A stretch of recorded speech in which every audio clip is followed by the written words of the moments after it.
ইলেকশনে ভোট আর বেশি দিন বাকি নেই, তাহলে এবার কি আইএসএফ একাই হাঁটবে না জোটের পথে? দেখুন, এ রাজ্যের তৃণমূল কংগ্রেস এবং কেন্দ্রের বিজেপি সরকারের বিরুদ্ধে আমরা একসঙ্গে লড়াই করছি। মানে একই সঙ্গে দুই সরকারের বিরুদ্ধে আমরা লড়াই করছি। এ রাজ্যে তৃণমূল কংগ্রেসকে আমরা পরাস্ত করতে চাই, একই সঙ্গে বিজেপিকেও আমরা পরাস্ত করতে চাই। তাই এই দুই বৃহৎ শক্তিকে যদি পরাস্ত করতে হয়, তাহলে আমরা মনে করি রাজ্যের সমস্ত বিরোধী শক্তি, তৃণমূল বিজেপি বিরোধী সমস্ত শক্তিকে ঐক্যবদ্ধ হতে হবে এবং ঐক্যবদ্ধ হয়ে একজোট হয়ে ভোটের লড়াইয়ে, ভোটের ময়দানে নামতে হবে। তাহলেই কিন্তু এই দুই শক্তিকে পরাস্ত করা সম্ভব এবং সেজন্য আমাদের আলোচনা চলছে, যাতে জোট করে ঐক্যবদ্ধভাবে আমরা লড়াই করতে পারি, সেই আলোচনা চলছে। উলবেড়িয়া পূর্বে 21 সালে আইএসএফ লড়েছিল, এবারে কি আইএসএফ প্রার্থী দিচ্ছে? দেখুন, এই ধরনের কথাবার্তা আমরা আগাম বলবো না, তবে খুব স্বাভাবিক।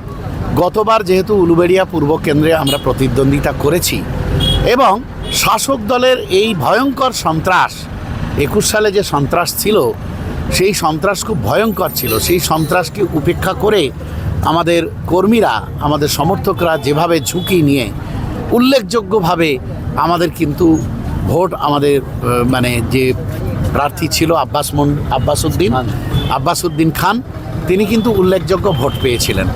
খুব স্বাভাবিকভাবে উলুবেড়িয়া পূর্ব কেন্দ্র আমাদের দাবির মধ্যে থাকবে।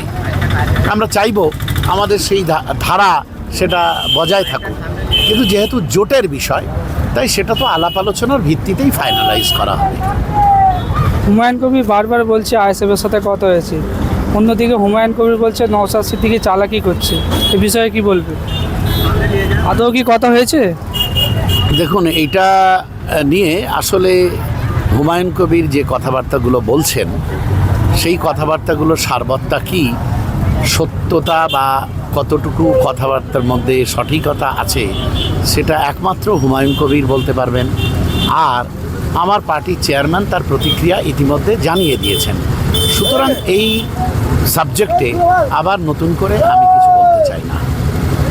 এসআইআর নিয়ে মানুষের যে হয়রানি, ইলেকশন কমিশন এর আগে বলেছিল 2002 ভোটার লিস্টে যাদের নাম আছে তাদের কোনো সমস্যা নেই, কিন্তু নাম থাকতেও বারবার মানুষের হেয়ারিংয়ে রাখছে, এই বিষয়ে কি বলবো? আমাদের পার্টির চেয়ারম্যানের নেতৃত্বে একটা টিম সিইও দপ্তরে পরশুদিন ডেপুটেশন দিয়েছে এবং আমরা স্পষ্ট ভাষায় তাকে জানিয়েছি যে ইলেকশন কমিশনের যে গাইডলাইন ছিল, সেই গাইডলাইনের ভিত্তিতে এসআইআর করা হোক, আমাদের কোনো আপত্তি নেই। কিন্তু এই যে অবাঞ্ছিত মানুষকে হিয়ারিংয়ে ডাকা হচ্ছে অবাঞ্ছিতভাবে, সেইগুলো বন্ধ হওয়া দরকার আছে এবং এই বিষয়ে আমরা তার সঙ্গে বিস্তৃত আলোচনা করেছি।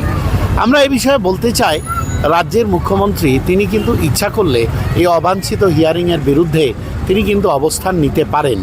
এ রাজ্যের মুখ্যমন্ত্রী হিসাবে, রাজ্যবাসীর অভিভাবিকা হিসাবে তার উচিত সর্বদলীয় মিটিং করা, সর্বদলীয় মিটিং করে সর্বসম্মত সিদ্ধান্ত নিয়ে বিধানসভায় এ বিষয়ে আলাপ আলোচনা করে স্পেশাল অধিবেশন ডেকে বিধানসভায় বিল পাস করিয়ে সবার সঙ্গে আলোচনা করে এটা মামলা করা যেতেই পারে।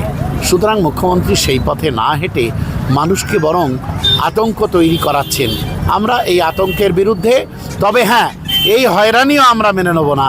আমাদের পার্টির চেয়ারম্যান ইতিমধ্যে জানিয়েছেন, আমাদের পার্টির পৃষ্ঠপোষক বড় ভাইজান আব্বাস সিদ্দিকী ভাইজান ইতিমধ্যে জানিয়েছেন যে যদি একটাও বৈধ ভোটারের নাম বাদ যায়, সে হতে পারে মুসলিম, হতে পারে খ্রিস্টান, হতে পারে দলিত, আদিবাসী, নিম্নবর্গের হিন্দু বা কেউ, আমরা কিন্তু তার পক্ষে দাঁড়িয়ে যদি সুপ্রিম কোর্ট পর্যন্ত যেতে হয় সেই অবধি যাব। 21শে জানুয়ারি আইএসএফের প্রতিষ্ঠা দিবস, এই 21শে জানুয়ারিতে হিয়ারিংয়ের ডাক পড়েছে, কি বলবেন?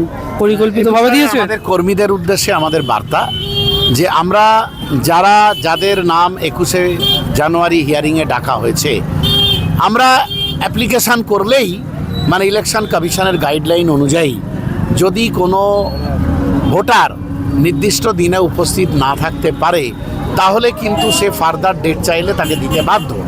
সুতরাং আমরা চেষ্টা চালাচ্ছি আমাদের কর্মীদের দিয়ে, মানে তারা ফার্দার ডেট নেওয়ার জন্য, এবং সেখানে আশা করছি ইলেকশন কমিশন নিশ্চয়ই ডেট দেবে ফার্দার। আর যদি ডেট না দেয় সেটা তো সংবিধান বিরোধী কাজ হবে।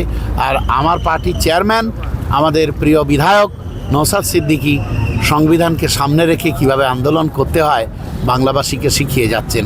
সেই পথে আবার হাঁটা হবে। ধন্যবাদ মূল্যবান সময় দেওয়ার জন্য।